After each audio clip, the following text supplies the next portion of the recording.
Please tell us your name. My name is Chheeme Gonpo, Luthoktsang. His Holiness the Dalai Lama asked us to record your experiences so that we can share your memories with many generations of Tibetans, the Chinese, and the rest of the world. Your memories will help us to document the true history, culture, and beliefs of the Tibetan people. Do you give your permission for the Tibet Oral History Project to use this interview? Yes, I do. Thank you for offering to share your story with us. During this interview, if you wish to take a break or stop at any time, please let me know. Okay. And if you do not wish to answer a question or talk about something, let me know. Okay. If this interview was shown in Tibet or China, would this be a problem for you? No, I don't think, because I'm telling the truth, what happened, so there shouldn't be any problem.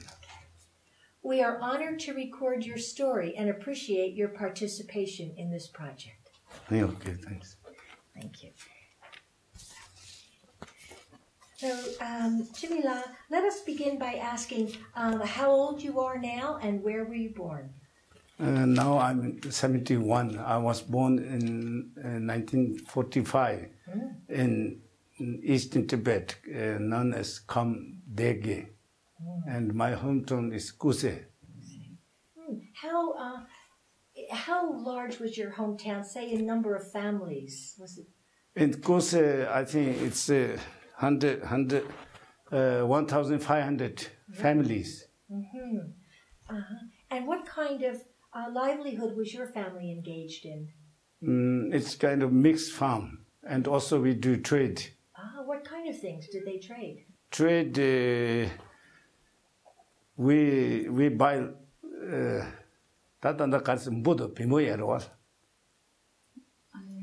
we buy medical items. I think, I don't know the name. Medicinal plants? Yeah, different plants. And they take to China or Kalingu, or I think they do business. That's what I know from my parents. Did you yourself ever go with them to China? To do the trade? No. I was too small. You were a young man, young boy.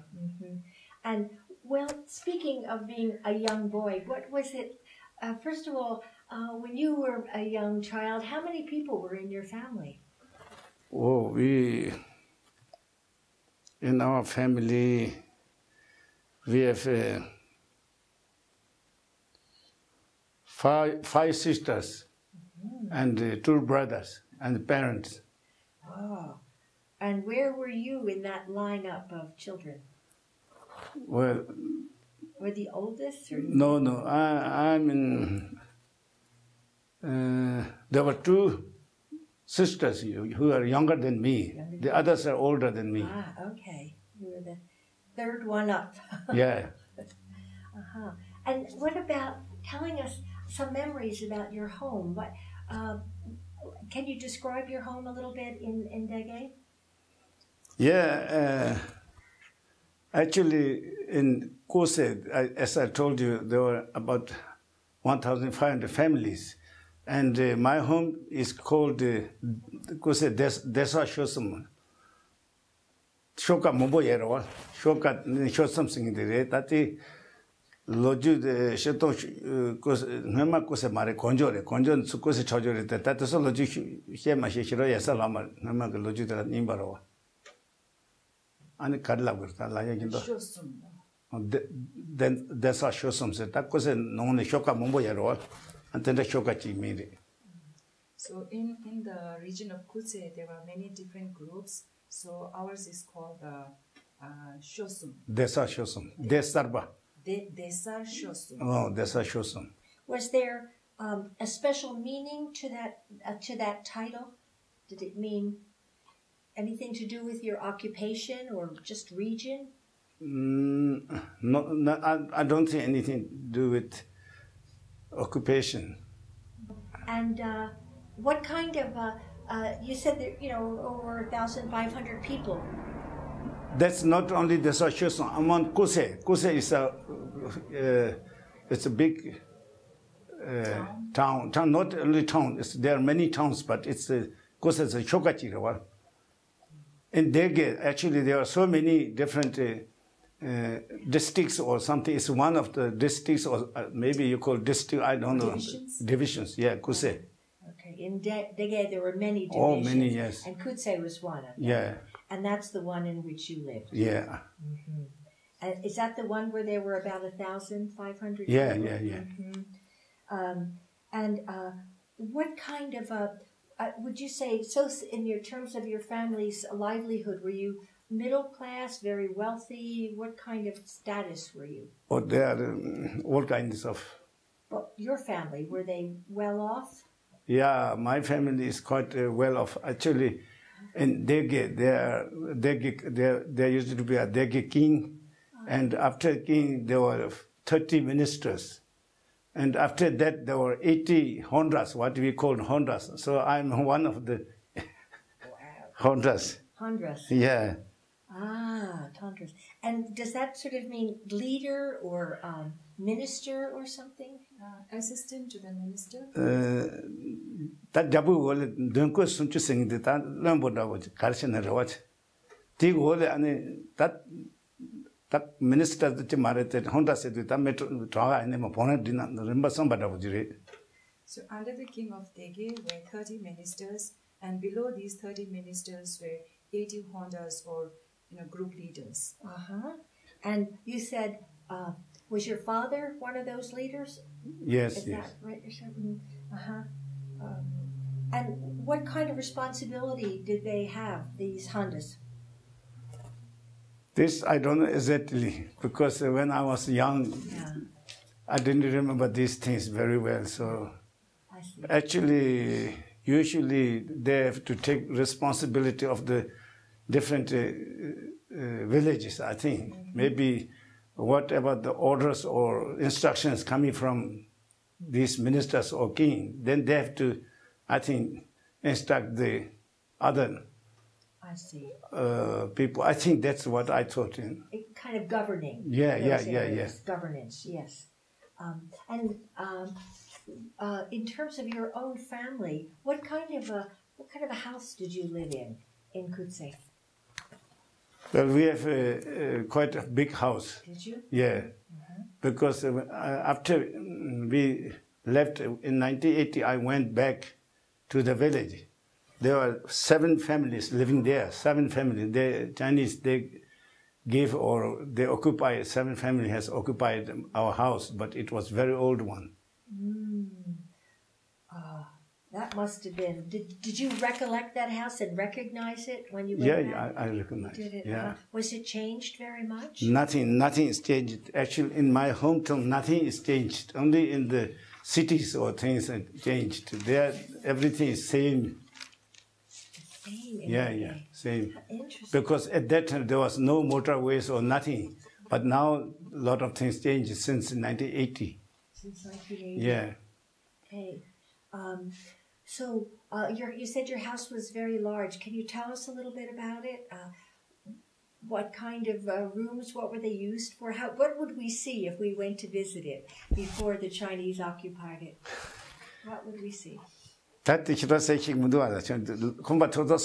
were 3 stories, and in front of the house we have a stupa, and we have a mani tonggu. Prayer wheel, prayer hall, and a big altar. Shrine room. So rest, I think, used by the family in different occasions. And also there are certain people who always do prayers. That would come there or live there. Yeah, they don't live permanently, but during these occasions they live there. They would come as part of as a celebration or ceremony. Yeah, they would live there. And so you had lots of sisters and brothers. Did you all have your own room? Did you share sleeping quarters? What was that like? It's unlike because here we don't have separate rooms usually in Tibet. Right. Many people they sleep in one room. Yes. more economical for heating and everything. Yeah, yeah. They're important. But system is like this, I think. The system Yes, sister. is like this. Yes, the cultural system. Yeah, cultural system. Exactly. And so give me some idea of your childhood. How would you spend your days in this beautiful house, in this beautiful area? What? Yeah, actually, it's our mixed farm, and we also have a nomad where we keep animals, yaks and this. And during summer, we go to the mountains. So when I was quite young, sometimes I go there in the nomad, sometimes go back to home. Would you stay for a while with the nomads? Yeah, I do, especially during summer. During summer. Summer place is very nice, and it's good to stay there. But the winter is too cold, so you always you have to come down to the village. Right. What did the children do when they would go and stay with the nomads? Well, they just play, and they helping the animals, usually.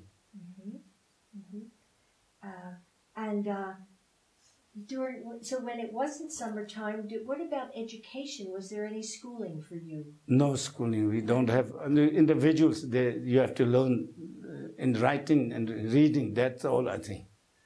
Individuals you can learn. Yeah. Was somebody teaching you how to read and write? No, I didn't, because my brothers, elder ones, they do this. Sometimes they go to monastery where they learn writing and reading. And so you didn't have any help or education? No, not in Tibet, no. Your family was well off, and it sounded like your life overall, was it a very comfortable life? Yeah, it's a comfortable, very happy life, actually. Yeah. We don't have any problems, because we don't see many problems around us always, so we are happy, you know. And tell us, please, a little bit about your parents. What was your father like? What kind of a man was he? Tate kade segu kero kazi ngasu sien papa men dese ngasu pepe te kare nomi kaji.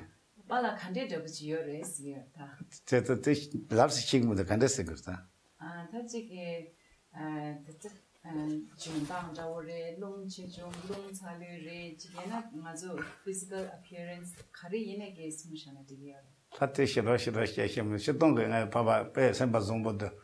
Ani yapo mocha chongjen de temana dega chemare chuche. Chibila, can you tell me something about your father? What kind of a person was he? Well, he's a very nice person and very religious. He did go for business, and the rest he used to pray and stay. And he likes the horses very much, and he rides horses. Did he teach you how to ride horses?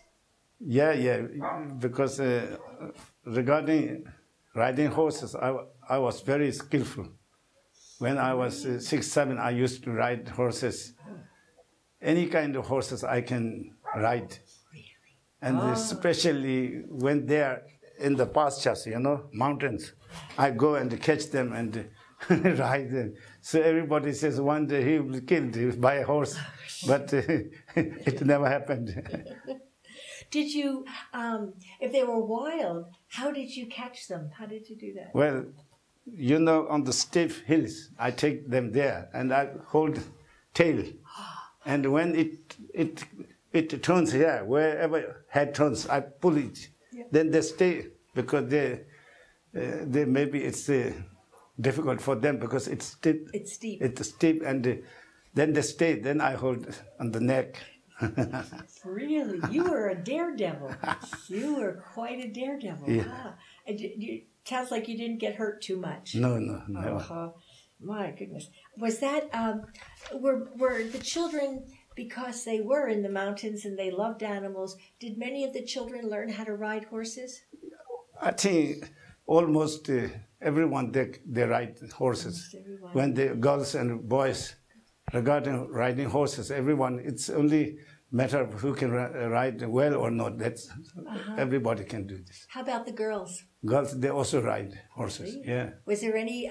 Were you ever in any competitions? No, no really competition. Sometimes there's horse racing. That's what I meant. But only for say fun. Yeah, right. At religious festivals, was there some? Yeah. At that time, sometimes there's horses. Did you ever participate where you had to, pick up a scarf while racing? No, I didn't. You didn't do that. No. Yeah. So that sounds like a lot of fun. What about your mother? What was she like? Yeah, mother also is a very nice mother, very kind to the children. Yeah, she loves all the children.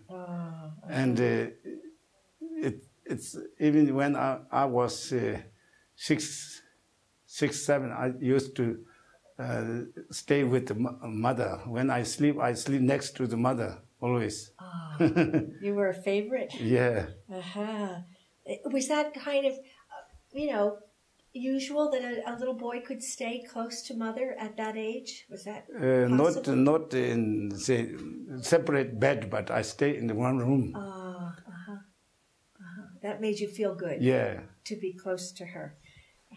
What about, how did you get along with your sisters? How was that? How were those relationships? Yeah, relationships are nice. We had.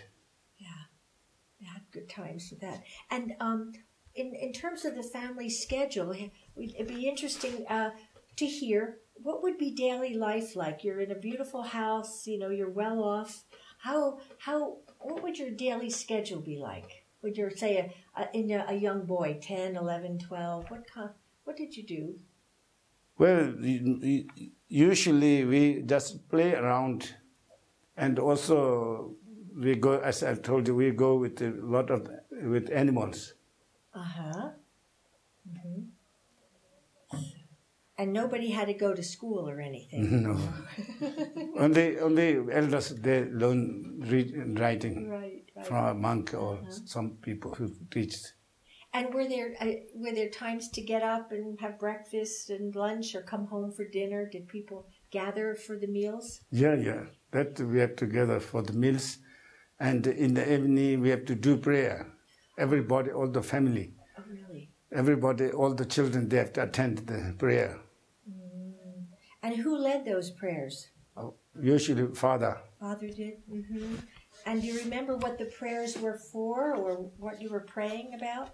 Usually prayers are mostly Tara prayers. Tara prayers. Tara. Why Tara? Yeah, I to agree with there are 21 Taras. So.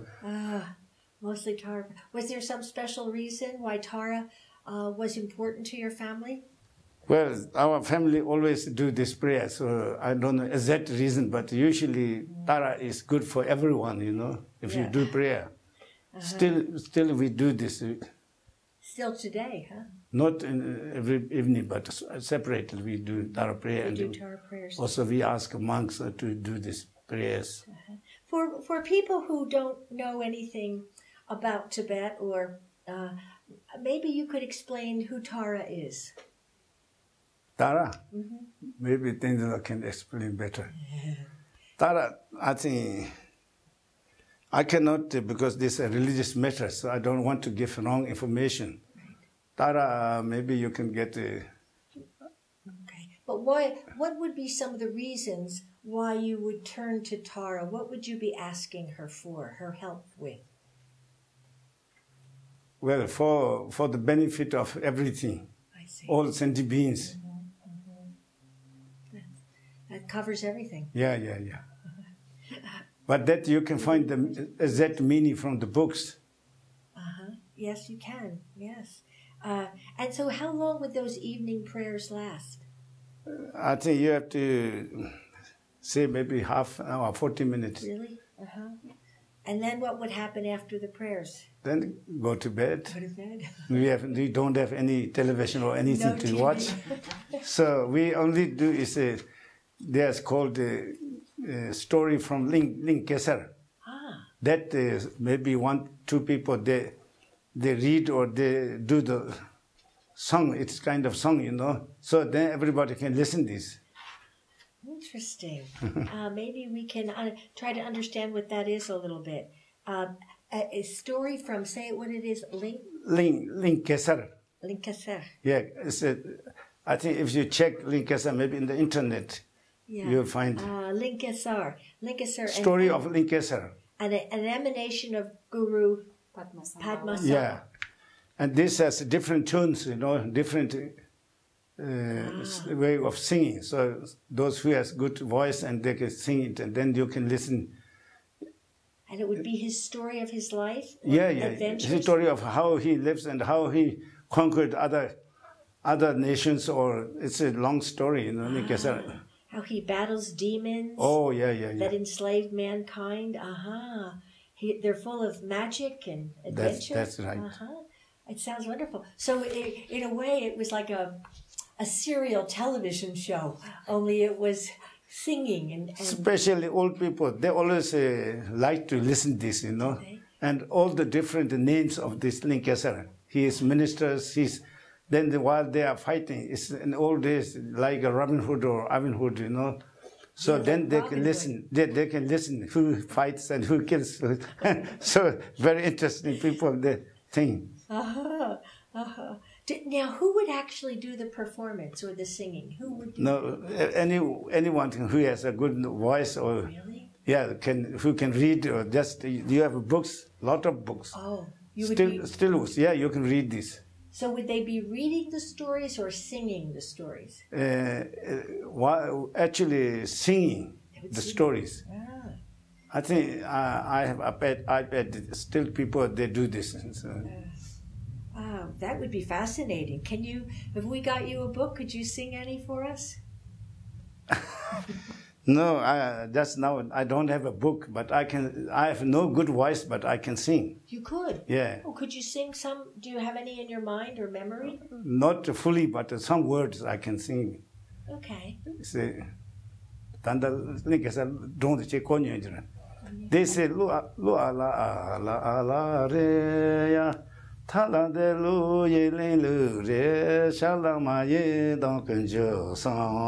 this, so people can hear all the words. Oh, lovely. Yeah. Wait till this sound goes, whatever it is, and maybe we'll have you do it again. I just heard. But if I have to say all, I have to read book. But this is. Perhaps you could sing that for us. Just one more time so we could hear it more clearly. Yeah, but it's not fully, It's, Okay. And then I'll say maybe different tune. Lu ala ala ala re ya, thala de lu ye ling lu re, shala ma ye dang kun jo san ya, ma jan zeng zhen ma ce ye da ya. It's like this. Interesting. Can you translate that? If you do not know this land, it is the land of Ling.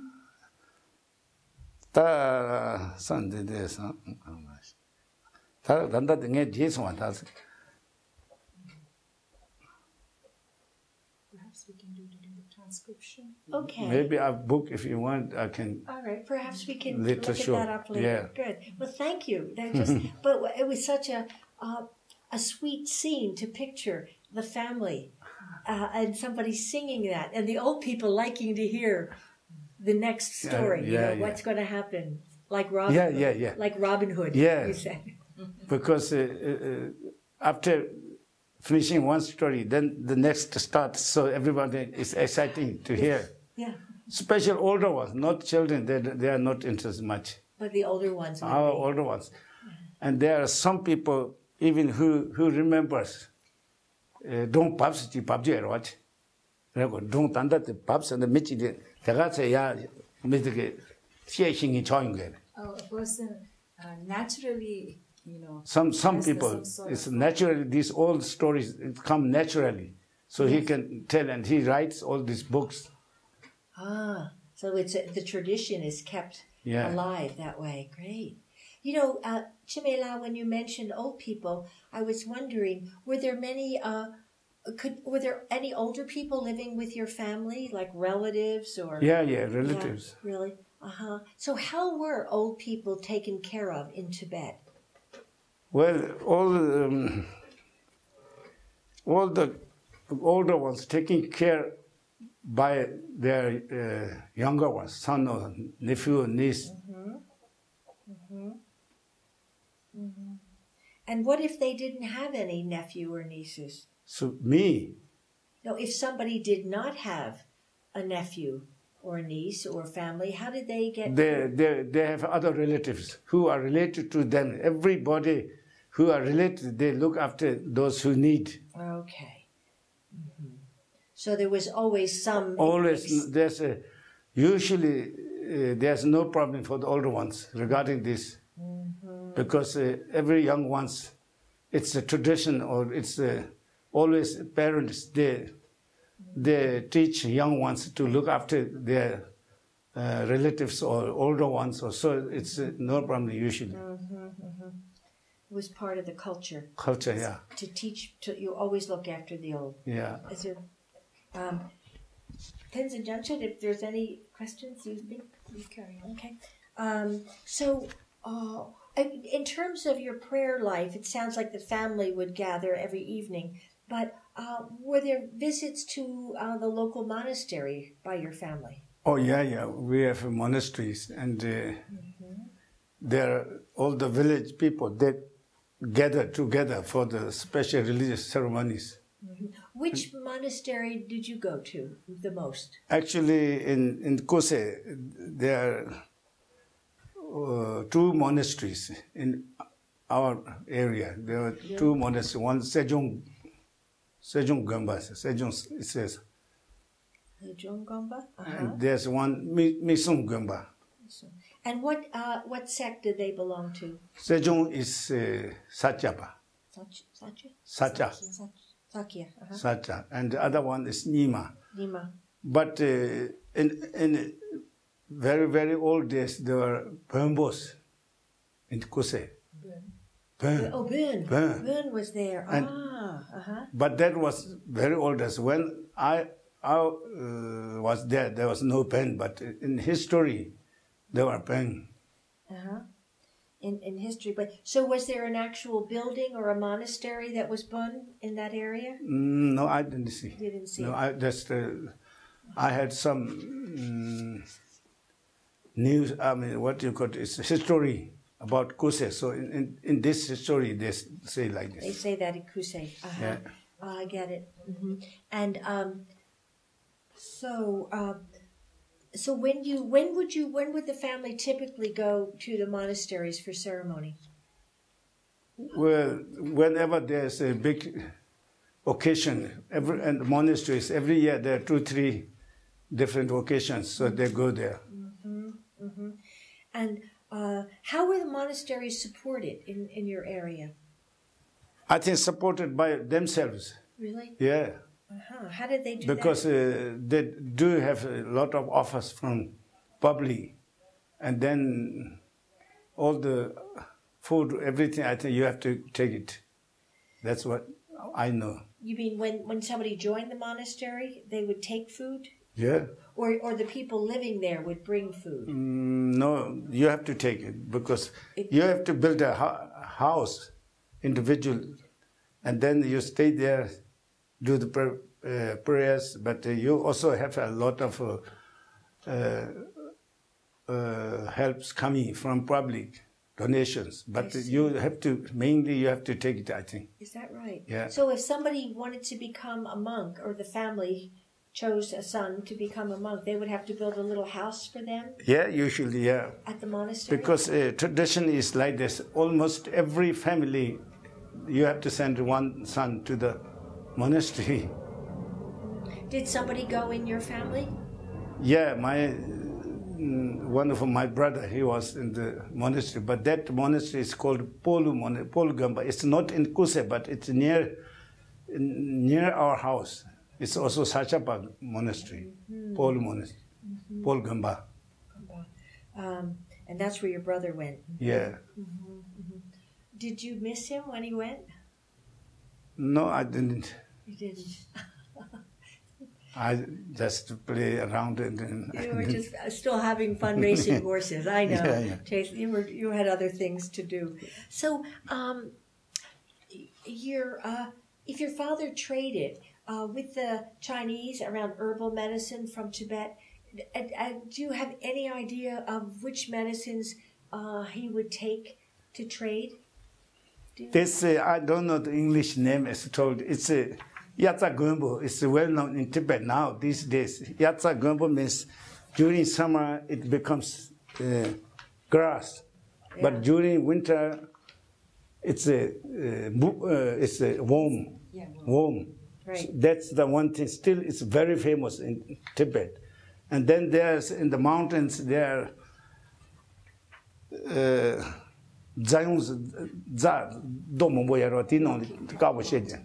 Rocky Mountains, you get one white stuff. It's called zayung. I don't know. And then in the plain, there's another white one called momo. So this only I know in Tibetan names.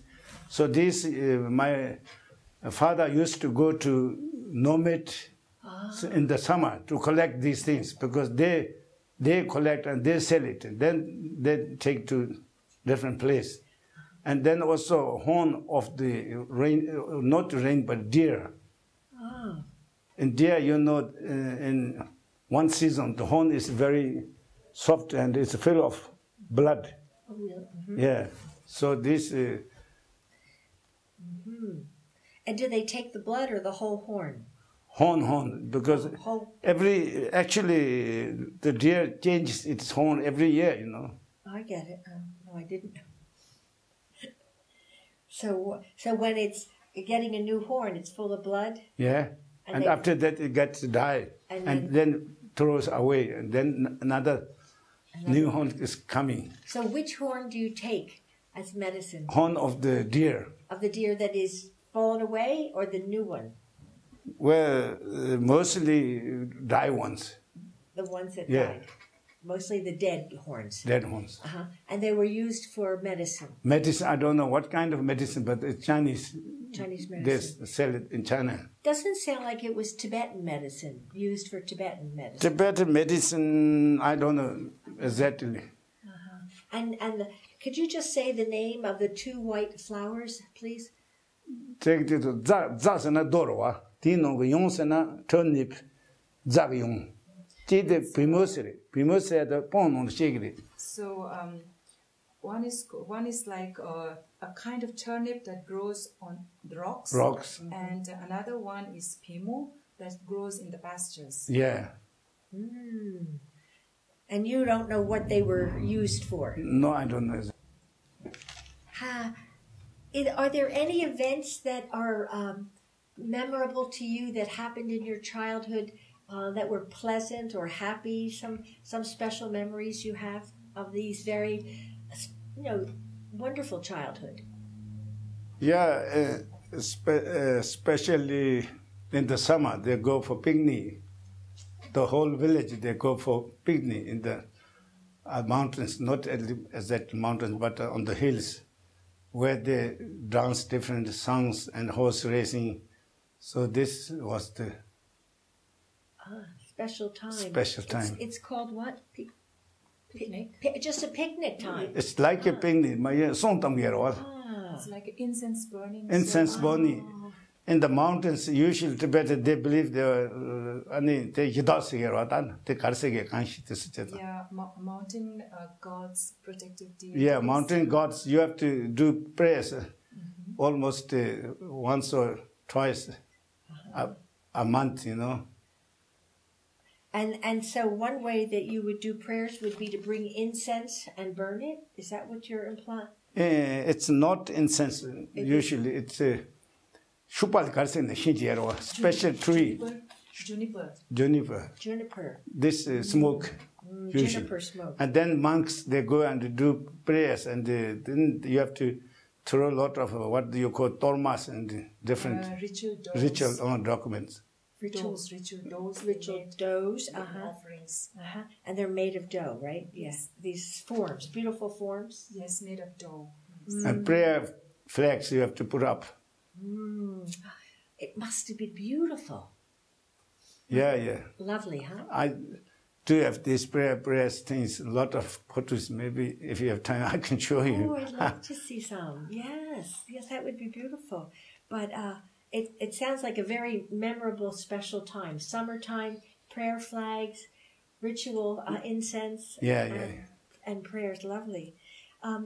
So does anything begin to happen or change in your life as you get older? Or do things stay the same? Or when do things change in your life?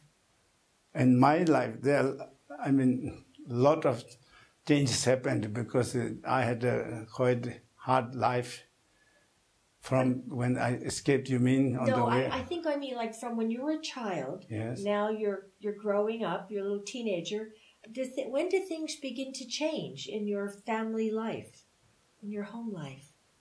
Well, exile, since we escaped from there, everything is changing all the time, you know. Okay, but what about before? What made you escape? Tell us what led up to that. Well, the Chinese, what they called it's... Why did you leave home?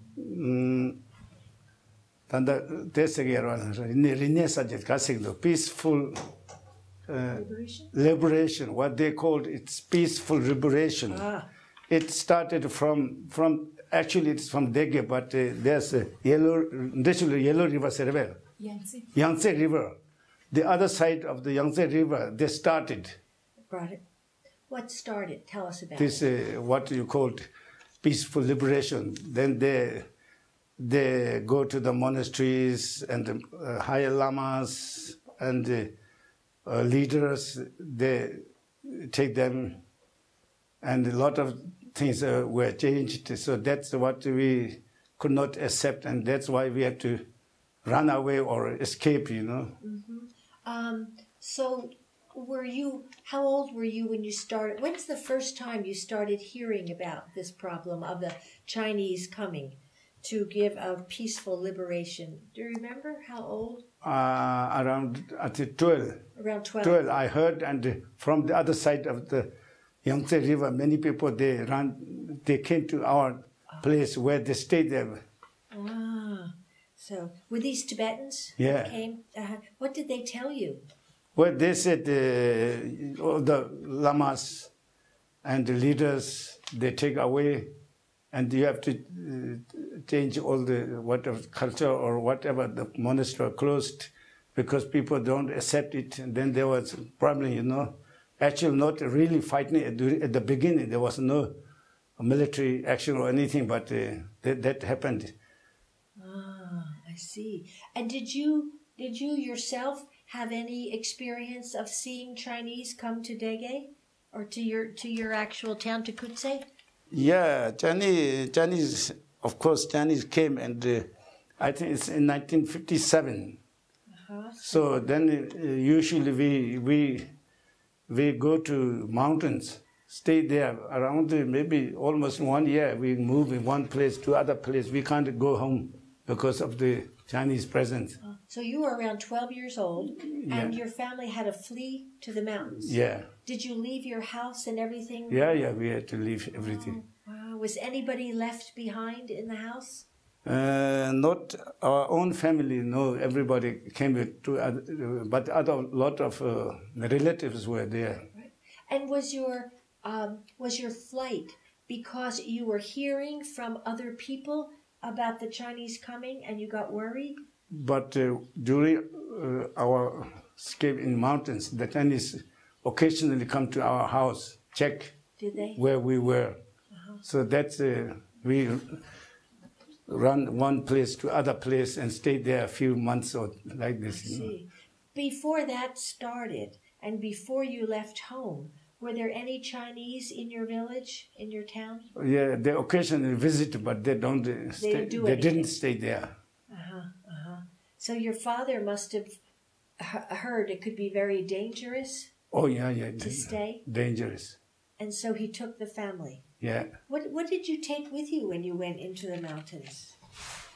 Well, not much things, because the things which we had, usually we maso shindong shinsha le be yo ge ro sakot tala status de tegas na jirewa an maso tondo ge ro tati.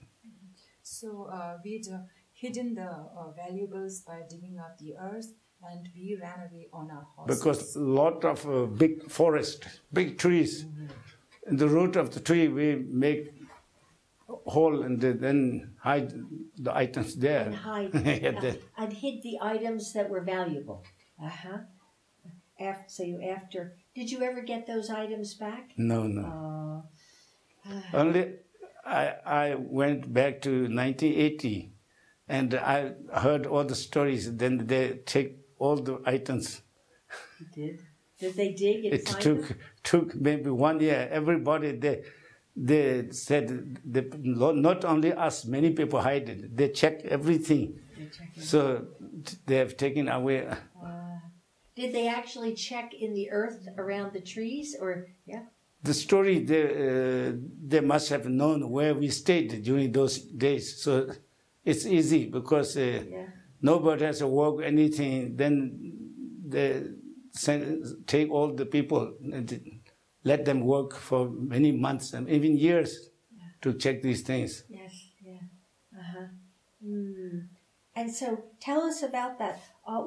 You were 12 years old, and your father says, we have to go hide in the mountains. So who's in your party? How many people? 12 or 30 maybe, but I'm maybe 13, I'm not sure, you know. Is it? And you're on horses? Yeah. And how far into the mountains do you go? Like 1 day's ride or 2 days? Yeah, 1 day, 2 day rides. But then we slowly went farther away. But in a group, actually maybe around 1,800 altogether. Wow. At the end. Because there were a lot of these Dönkus. They were, at that time, they were together. And there was a king of Dege, this young boy at that time. He was also with us at that time. Oh, was he? With your small family, or with the No, with the whole camp. It became a big camp, you know. Oh, it was a kind of escaping in your own country. Yeah.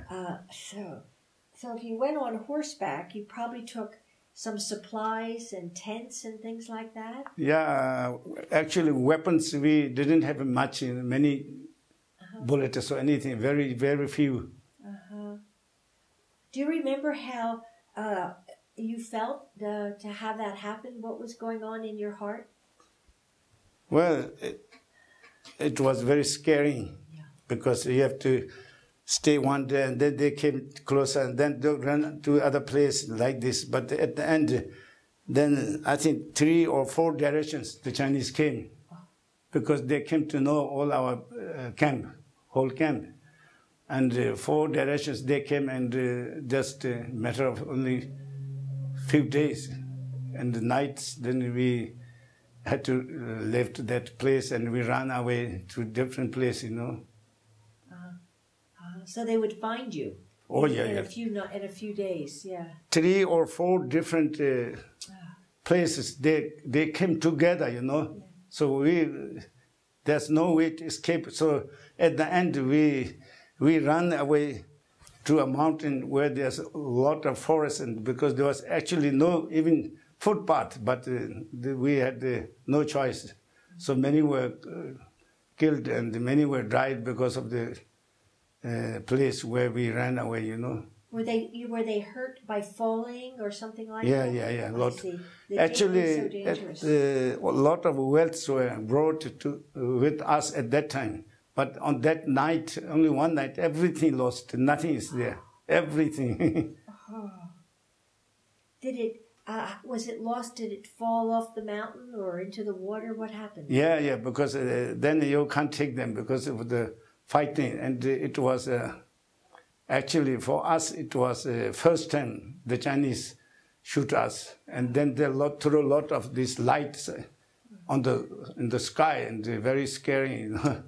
Were they like spotlights coming down from airplanes? Not airplane, but they Torches? Flares? Oh, flares. it's a big lights on the, because it's a sign of something Chinese. There's different lights, green lights, red lights, yellow lights on the mountain, on the sky, you know. Sky. They're like firecrackers or flares. It's exactly like firecracker. And that would light up, so they could see where people were. Were they actually shooting at the family? Oh yeah. Oh my goodness. Shooting. A lot of people were killed only on that day, you know. Oh, was there anybody close to you who was shot that day? Yeah. Many were shot, and even they left behind. So in that group, maybe many people left behind. Many people went to different place. So all separated from there. What about your parents? Did they survive? Yeah, my parents, only one of my sister was killed. Oh. And she was shot by the Chinese? Yeah. And so that was a very frightening end, because you were getting pursued. You must have been. What happened in the end? Did you get caught or did you escape? Those who were caught, I mean, we were not caught, but others. Some were caught, some went different place, some jumped in the river. So the next day, you find a lot of missing. So in one camp, maybe 60% of they are not there, you know.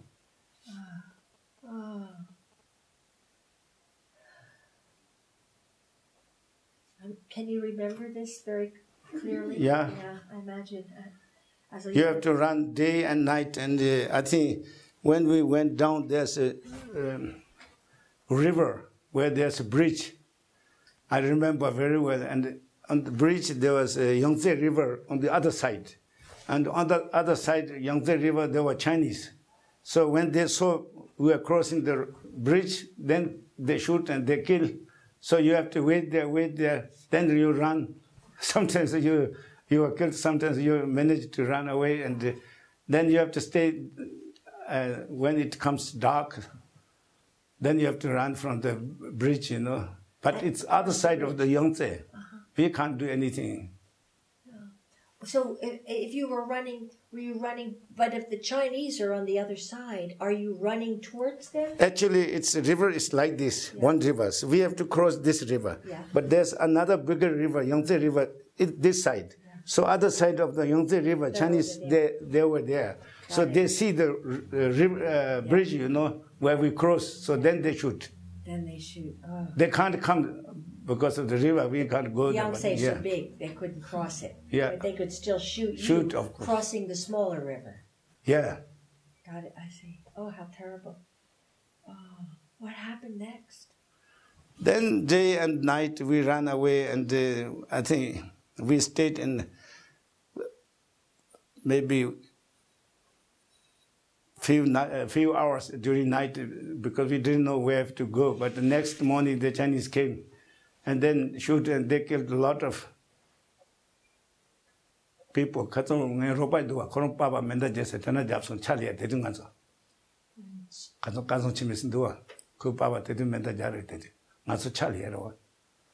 another interview that you did yesterday, the interviewee's father was killed at that spot. So we were together at that time. In our camp. Oh, and his father? Kelsang's father was killed. Kelsang's father. Oh. But of course, many were killed. Yes. I don't know exact names all. And so you stayed one night, and the next morning the Chinese came and killed people. Then we ran away the whole day and whole night. And during night,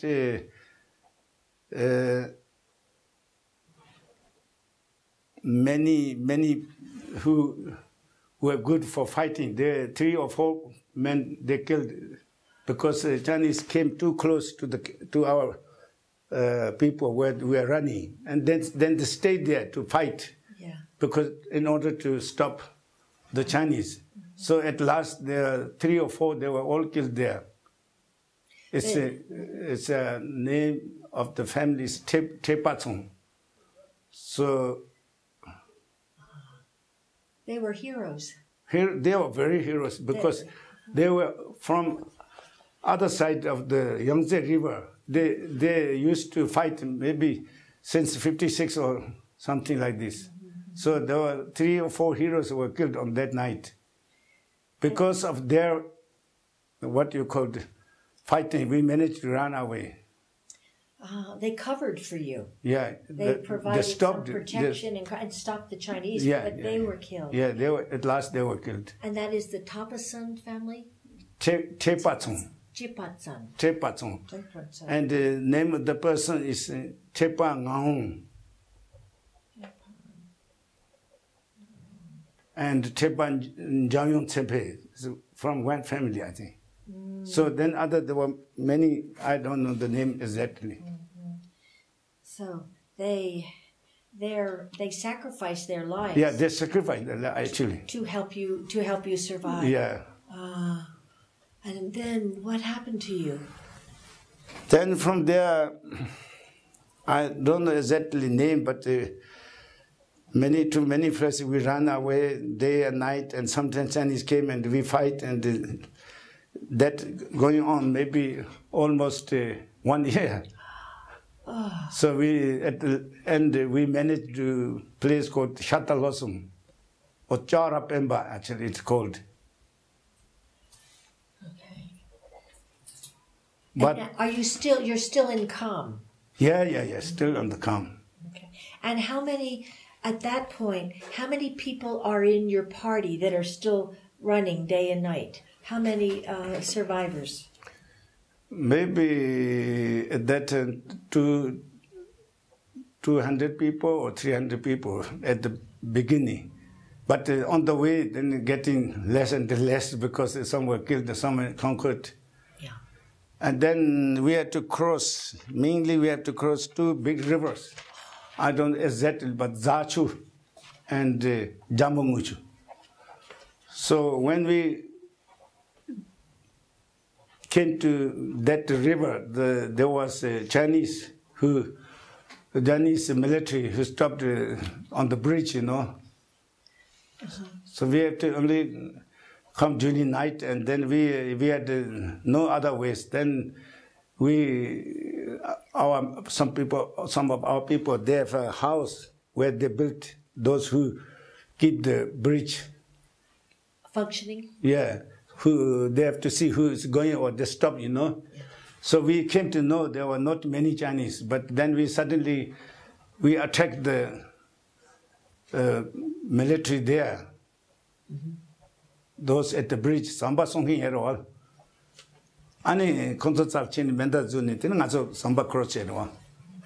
So we went to the people that were guarding the bridge, and then you threatened them with our guns, and then fled. Yeah. Oh. You threatened the guards. Threatened the guard because they were inside, and we went around them and we threatened them they could not come out. Yes. So then, in the meanwhile, all the people, they crossed the bridge. Good. So, you kept them under arrest. So yeah. And then the people crossed the bridge. And they were the only Chinese around. Yeah.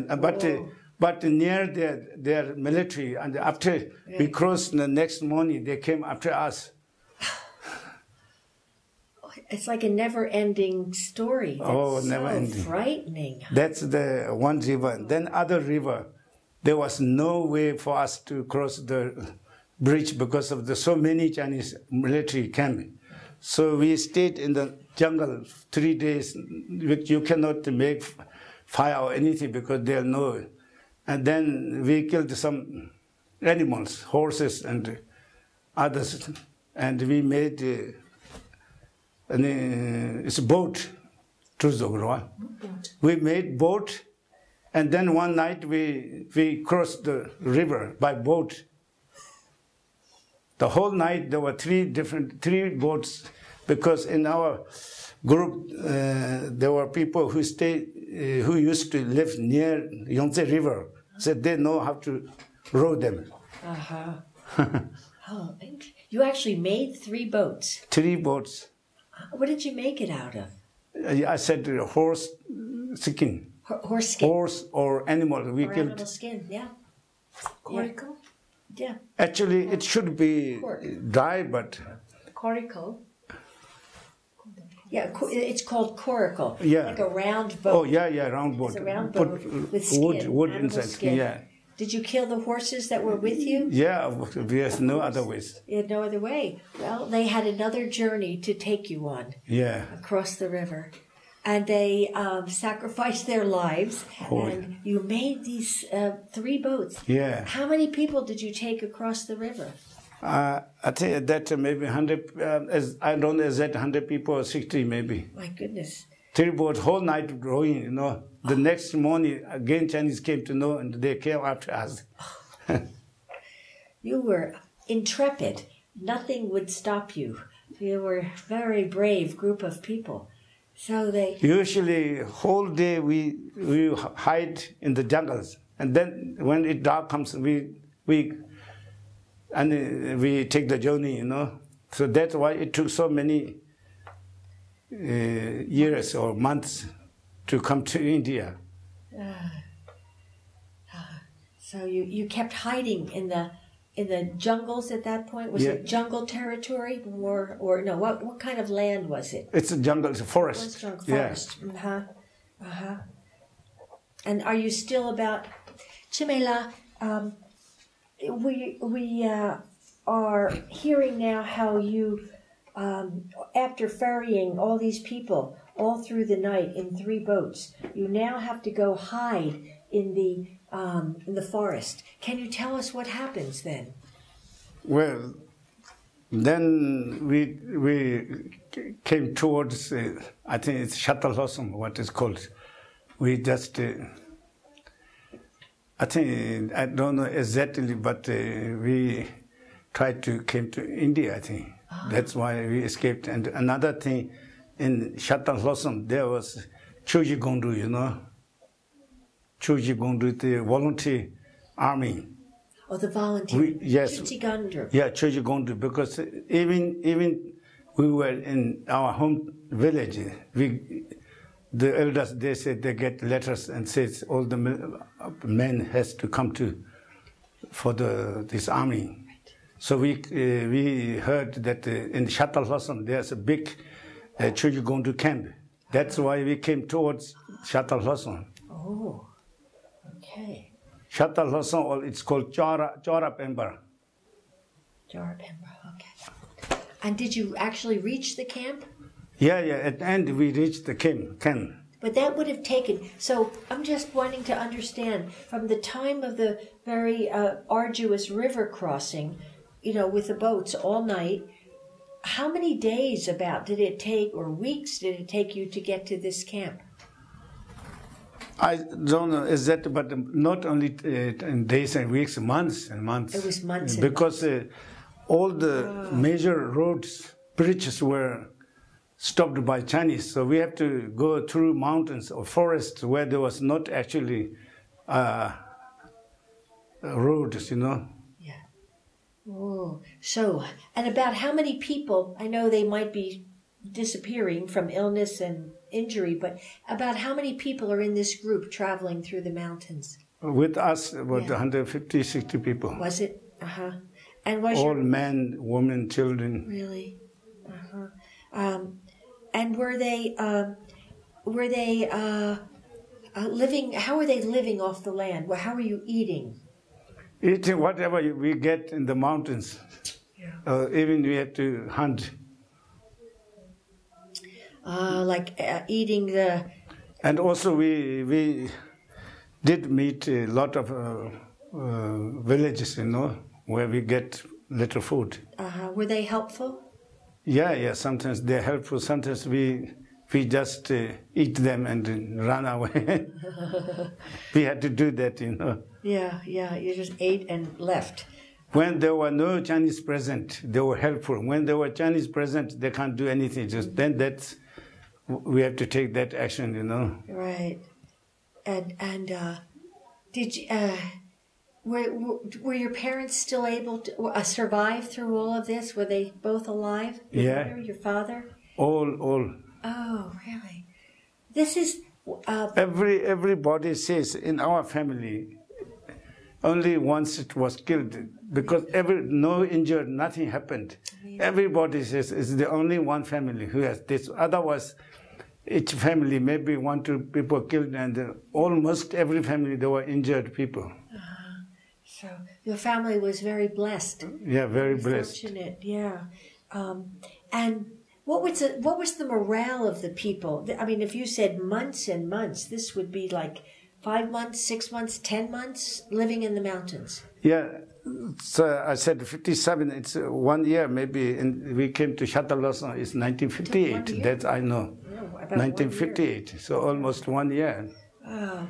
But what was the spirit of the people, or the mentality during that? Were they feeling like they're going to make it to freedom, or were they despairing? What were they feeling? Those who were with you in your... Well, everybody thinks it's better to die than go under China. That's only what they say and what they think. And that means better to die than get captured. Yeah, captured. That's only last thing you had to do. And I was imagining this is maybe for your family, but maybe other families, this is a big contrast between living in a beautiful 3-story home with food and, good warm clothing. This is a complete change. Oh, yeah. That's why I said all the time changing. Sometimes 2-3 days you don't get any food. You have to run continue day, night. Sometimes you have to hide 2-3 days in the jungle.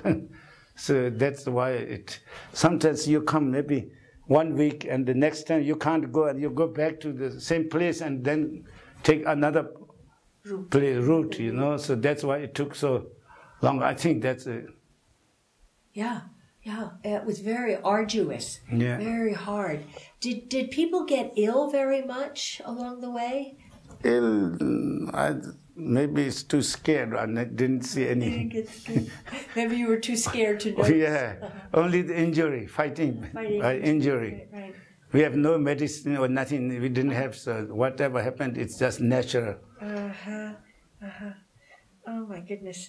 Was there any prayers that people said during this time, or what did they do to look for support from the Buddha? What did they do? Well, prayers, they of course, when you say prayers for the God, and there were many families who say Kama Paching, always when they have Chinese shooting Kama Paching, they say like this. What does that mean? It's a lama called Karmapa. Karma. So they say Karma Pachin.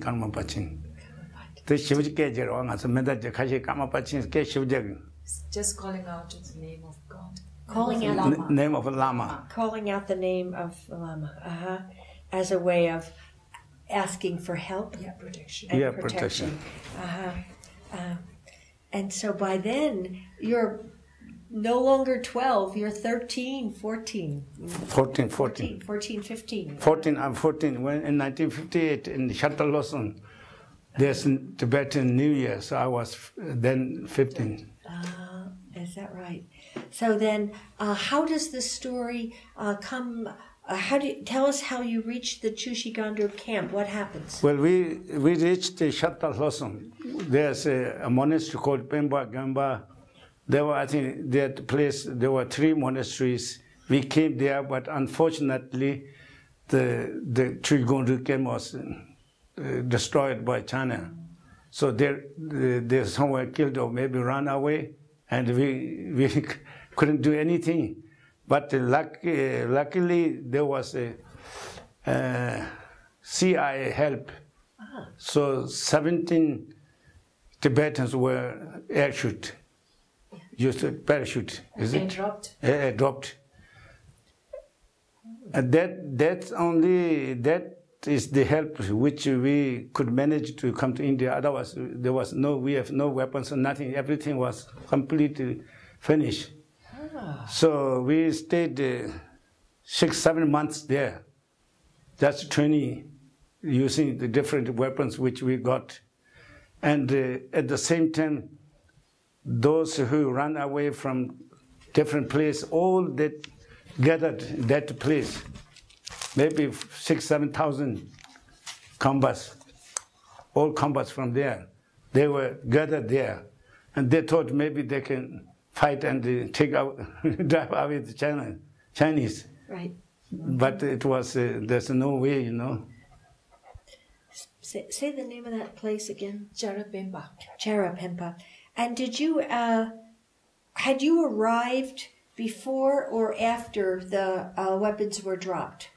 We arrived there before. And after maybe half month, then they were dropped. Did you see that happening? Yeah. You did? At night, plane came, you know. But we didn't know whether it is Chinese plane or whoever. We never thought American plane, you know. Yeah, you never thought. Do you remember the year? What year? 1958. It would be 58? Yeah. And when you saw them being dropped, were you able to get close and see anything that happened? Actually, there's a big monastery, and then there are rivers, and it's such that there was a river, and it's a very level ground. It's a level ground with the rivers, small rivers, different, and they were actually there. And that's where they were dropped. 17 people. Really? Did you meet any of them?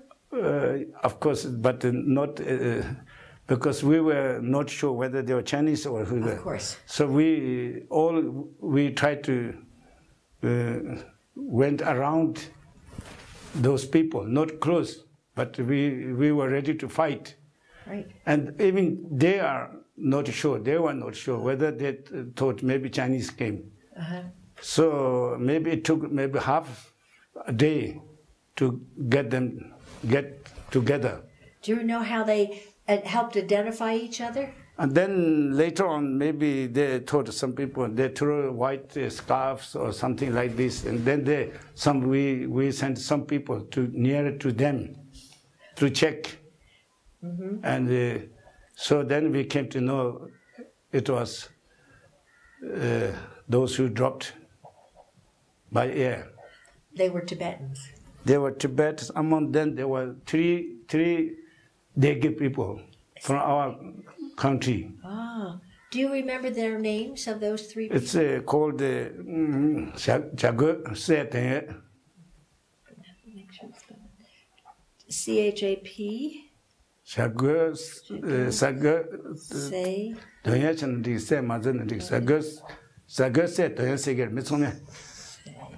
And then other one was it's Utsa Puchi.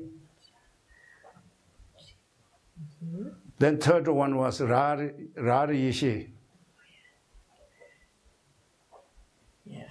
These three are from our country. Then otherwise there were altogether 17. I don't know exactly each from where. Did you yourself happen to ever get to talk to those three? Of course, 4 or 5 months. Then we lived together. They teach how to use those weapons which are dropped. We had to train, you know.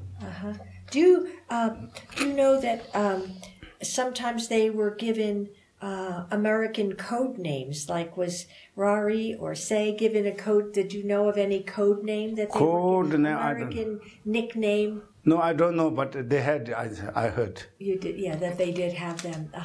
So when they dropped, they were parachuting themselves. The weapons came in another from another parachute? Together, I think there were some weapons, but later on, I think I don't exactly 4 or 5 times the weapons were dropped. You know. Oh, really? After they reached, then they communicated by radio. You know. Oh. So.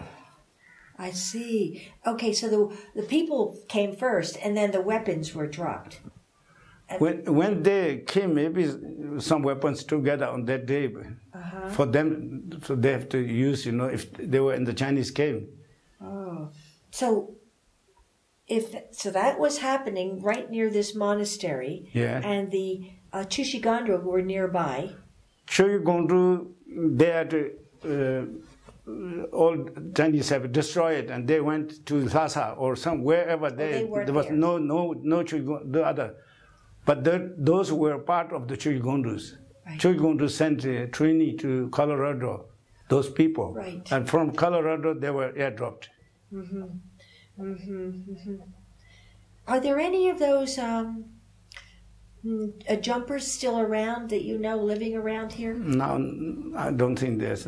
Maybe 2-3 years ago, one was in Dharamsala, but I heard now maybe he's also passed away. Yeah. And this Seth was passed away last year. What was his name? Oh, Seth.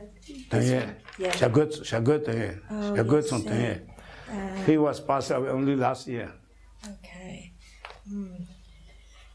So the people. So as your group arrived, about how many were left in it at that point in your personal group? But in Chatalosa, I said there were 6,000 to 7,000 people gathered. Oh, already there. Already there, and they came because they heard there was Chushigondro, and they came different places all together. 5-6 months we stayed in one place. I think that was the biggest mistake we did. Later we came to know, because we have no military training. And we thought the more people, the better it is. But it wasn't like this. You thought with numbers you would be safe. And what was the mistake? Why was that a mistake? Well, later I thought if there were smaller groups in different places, it's more problem for the Chinese. But when we were all together, what they were expecting, you know, that's why they didn't do anything for 5-6 months. Just they let us to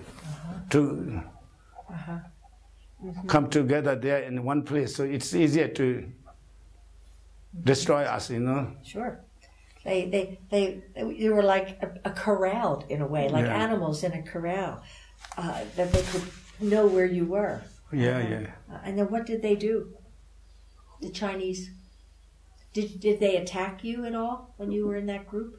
Well, at the end, then there were 3 or 4 different places the Chinese came in, and then on the air, aeroplane.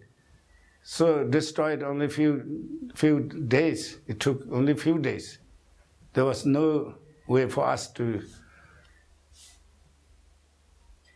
How did they do it? Well, as I said, from 3 or 4 different routes, the Chinese military, they came. And we have no protection or no routes to run away even. Right. So then on the air, there were Chinese fighters, they dropped bombs. What happened? So from there, we were all separated, different. And in our group, then there were only 160, 70 people. That's all. All these 600, 700, they went different places. Some were killed, some were arrested. So all from there, then biggest, separation, what do you call it, separation, is it? Yeah, scattering. Yes, people scattered everywhere. Oh, yeah. It must have been terrifying. Bombs. But that, our group has the better chance to came to India. Rest all, they couldn't come. Nobody can come, you know. How did your group then escape to India? When this attack was happening, where did you go? Well, we on the route, there was no place to run. So we ran to one jungle, I know. One jungle, and where there was, because there was no route and no Chinese. So we crossed the jungle on the other side. And then we ran from there. And also we heard from It's a place called Namjung's Yerwa.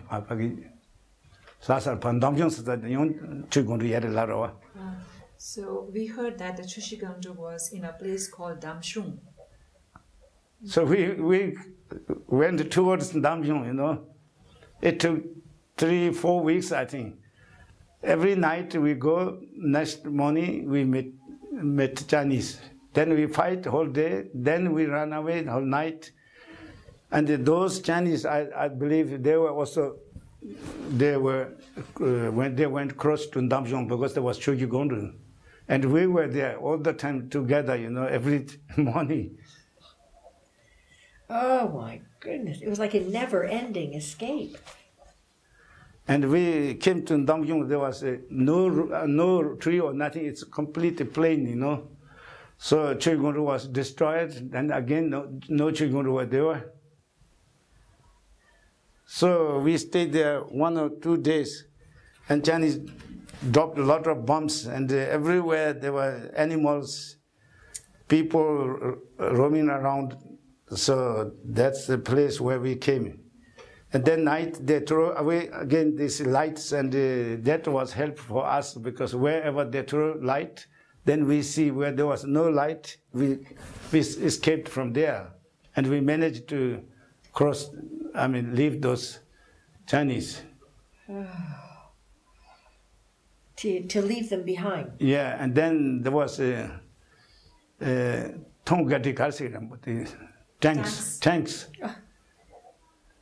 Whole night tanks, they came after us. But again, we see their light, you know.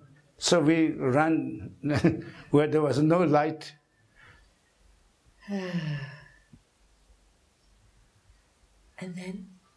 Then there was no way to come because in 1959, the Dalai Lama has escaped already, and Chujigondu was no longer there because destroyed.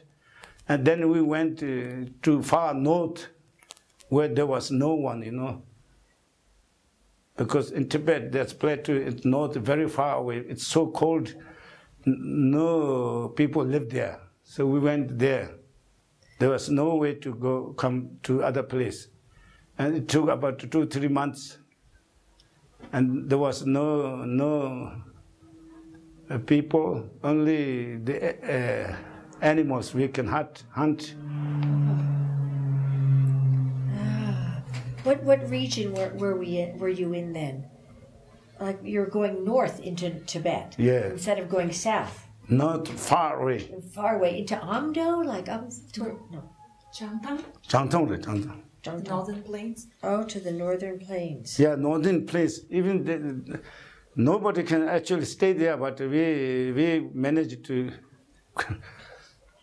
survive. Survive, yeah. Oh. Because no Chinese can come there. No Chinese, no Tibetans, no nomads, nothing is there, only the wild animals.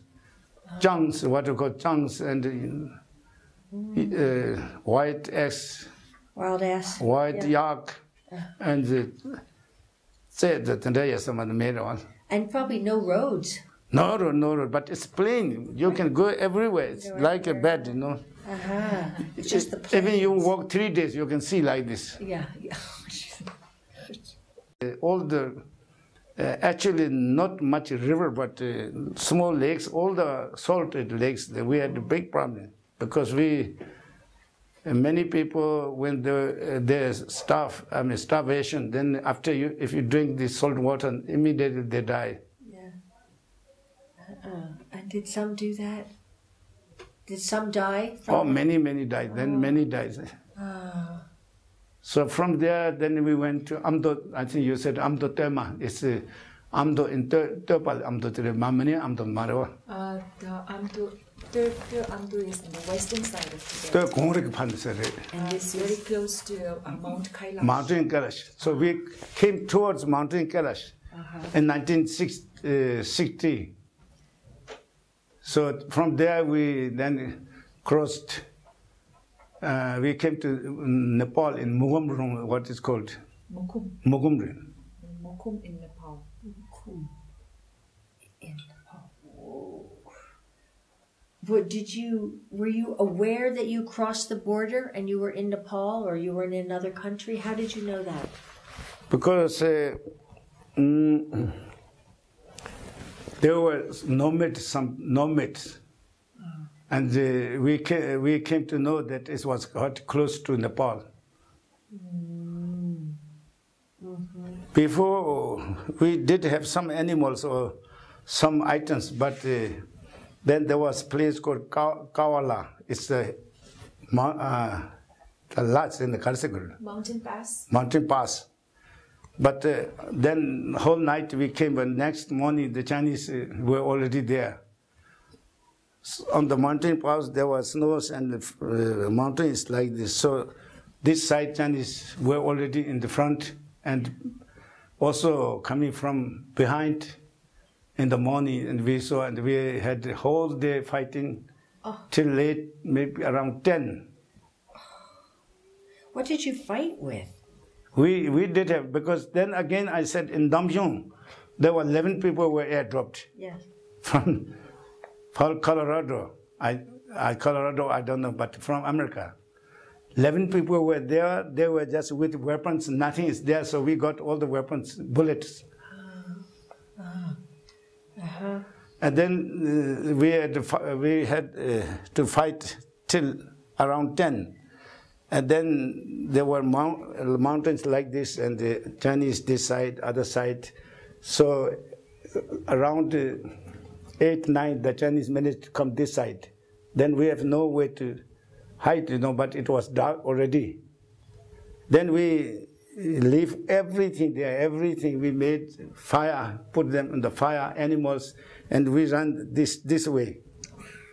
Whole night we ran this way. The Chinese they thought, because later we heard story, they thought we were there. The next day, then everything is in their hand, they thought, But then we ran away this whole night and whole night, nothing, 3 day and night. We managed to cross the border, Nepal border. It was your final escape under very hard conditions. Yeah. The reason that you were able to fight for them, they're on each side. The Chinese are on each side of the pass. And the reason you're able to fight them is that you're carrying with you ammunition and weapons that were dropped to the forces from the men from Colorado, the American trained Tibetans, and you took those guns with you. Yeah. Because the guys had left, the other... Yeah, because like in Shatalasan, everyone can get guns, and there were enough. There were enough weapons, to take. I see. And so 3 days took you 3 days to circle around that mountain and escape the Chinese finally and land. That was the final. That was the final day of escape. Yeah, I think in 61. How many were in the group at that point that were left? 110. About 110 of the 150? Yeah. Do you remember that day? Can you describe when you knew that you were now in another country? Yeah, we were very happy. But whenever we heard something done, everybody gets up and ready to run away. It happened like, even for 1 month it happened. Everybody was so... You were traumatized. Yeah. So every time you hear danger, you're like, you're going to flee. Yeah. To save your life. That's... Wow. So were you greeted by anybody when you... Was there a city there or anything? Well, there's a village, there's a Nepali police. Okay, what did they do to you? They didn't do anything. So where did the 110 people go next? From there, then we came to India. We walked, maybe it took 1-2 months. From there we walked, and all the guns which we got from airdropped, we didn't know. They said we had to surround them to Nepal. Right. Police, we gave them all. Yep. They wouldn't let you bring any in. Yeah. No, no. Uh-huh. And how did you eat along the way then? How did you get food? We did have some weapons or some items from Tibet. Some silver items, things we sold them in Mugham. And then we came with that. Where would you say was your sort of final, even though you maybe moved since then, but where did the group feel like they had finally arrived in Nepal and were going to stay until they decided? What city or what place? We just came to Dharamsala, where Dalai Lama was there. Is that what you did? That was our aim, to come to there. So from Nepal, you went to Dharamsala. We went in UP, one state called Palia. It's in UP, I think. We stayed there maybe 1-2 months. And there, the Indian government, they gave us all the food, everything. Then after we reached there, every week they give food. Rations? Rations, they give rations.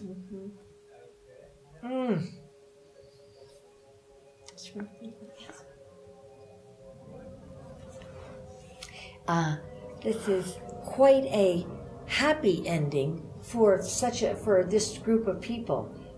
You survived so much. Yeah. Yeah.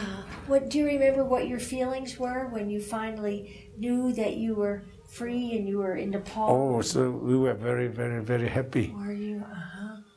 And we walked maybe a few hours a day, and then we stayed there, rest. So that took a long time to reach in India. We walked, We walked enough. Yeah. I said, you could take your time now. You weren't being followed or chased. No, not then. How was it? Did you have as a group? Did you have an audience with the Dalai Lama? Among us, there were three people. It's called, our group leader was Damkhang Gonam. Okay. And then there was another Trepa Turku. Okay. And with them, there's another guy who went, Donse Karge.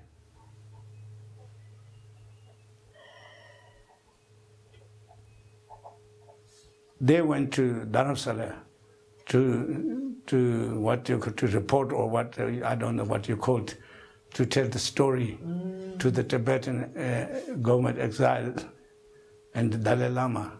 I see. So at that time, they have written all the stories, every stories, each and every, not what I'm telling you, because they know the place, everything, and they gave it to Foreign Secretary of the Tibetan exile government.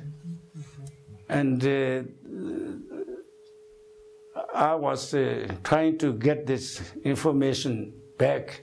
So I went to Dharamsala 3-4 times.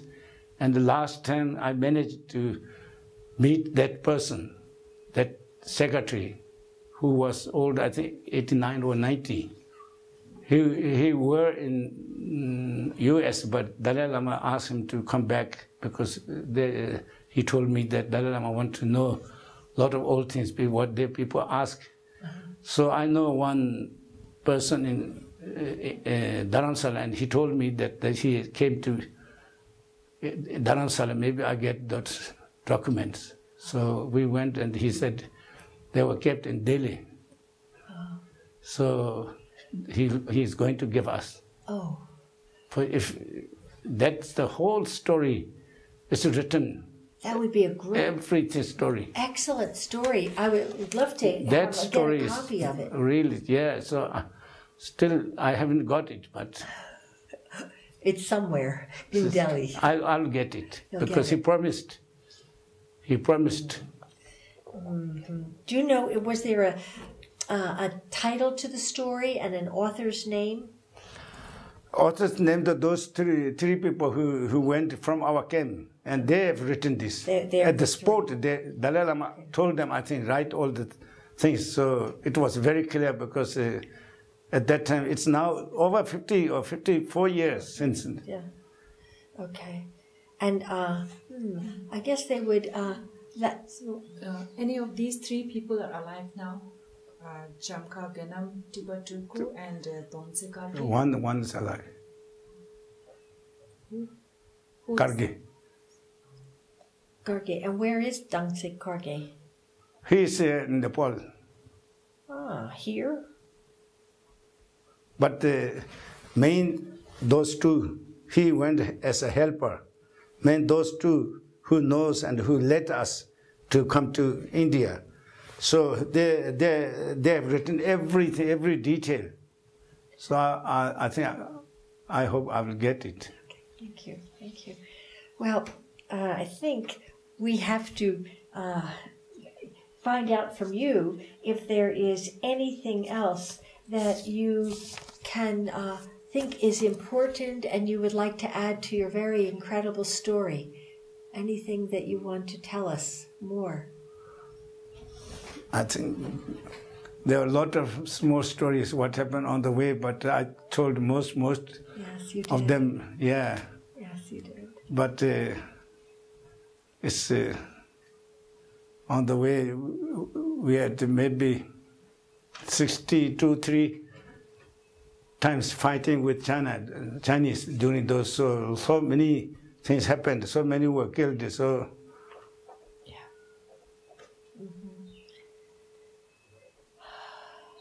What is, many suffered during that journey, and it's a very, very a powerful tale of Tibetan strength and resilience. Very, very powerful story. What are your hopes for Tibet these days? What do you hope will happen? Well, the hope is very little, I think. In fact, now everything is, Dalai Lama is trying to get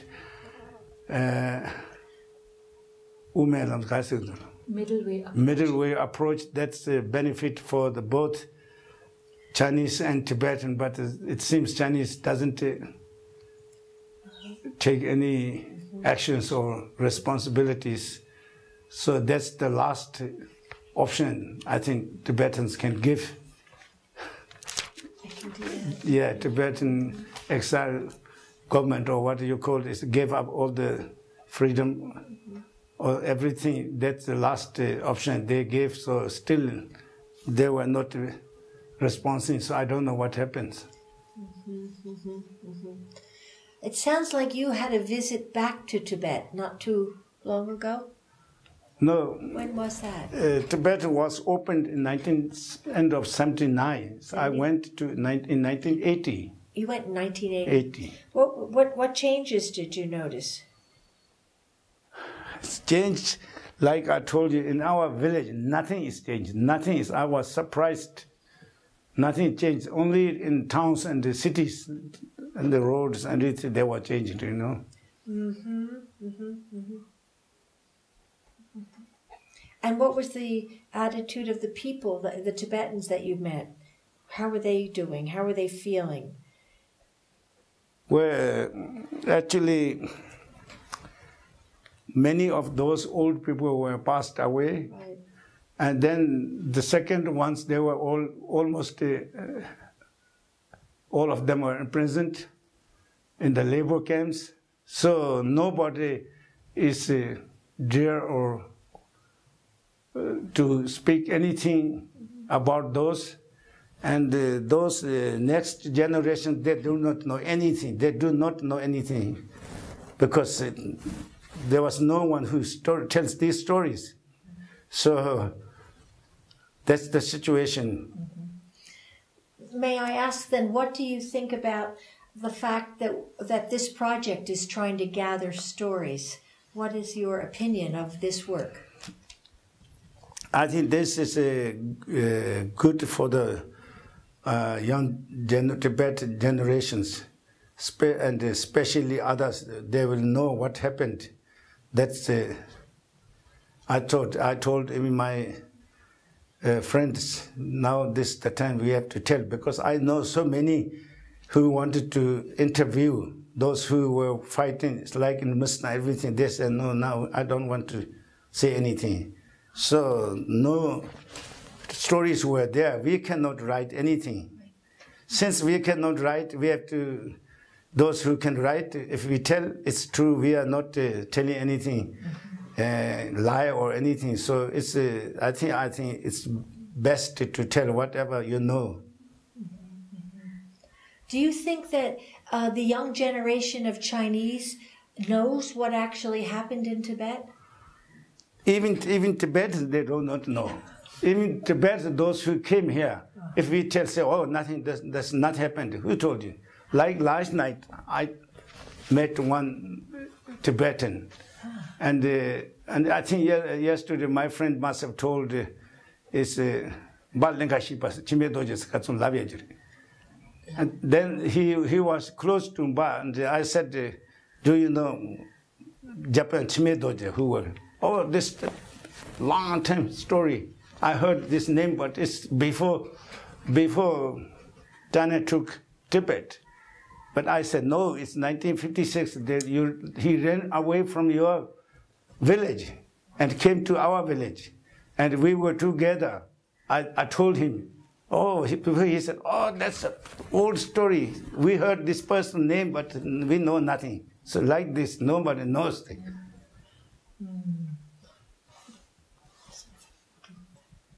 So, Chheeme La, is there any wish that you do have for Tibet as a man who suffered a great deal, under the invasion and occupation? What would be your personal wish for Tibet?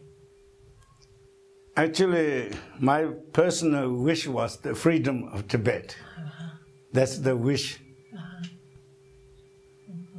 And what do you hope will be saved for the next generation of Tibetans? I think now, according to the situation, if we can save our culture and religious, I think that's the maybe best way.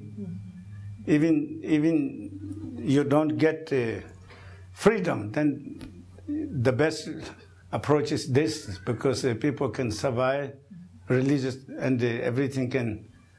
So it's not much difference, because it's I think it's not like in the old days.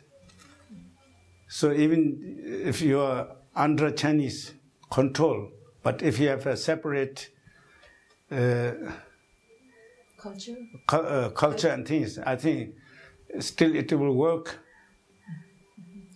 And what do you think is important to the world about the Tibetan religion, the Tibetan Buddhist religion? Why do you think it's helpful or useful for the world to at least know about it? Tibetan Buddhist is very, very helpful. I'm not religious people, so I don't know details, but what I heard, especially all the scientists, when they check, when they compare Tibetan Buddhists, there were so many similarities and very much useful things, common things. So I think it will be very useful for the world, because usually Tibetans, they talk about a lot of compassion and religious. So usually the way they think, if people know, I think this is useful, because I can't explain it, but whenever you never not to harm other people. You never harm any people, or even animals or plants. So that made people, if you get those things. Otherwise, if you don't know this, you can kill anything, because you don't hurt anything, and you never know the one you have killed is hurting. So according to Tibetan religious, if you kill someone, if you were there, what happened? You have to think this. So in this way, I think may be helpful.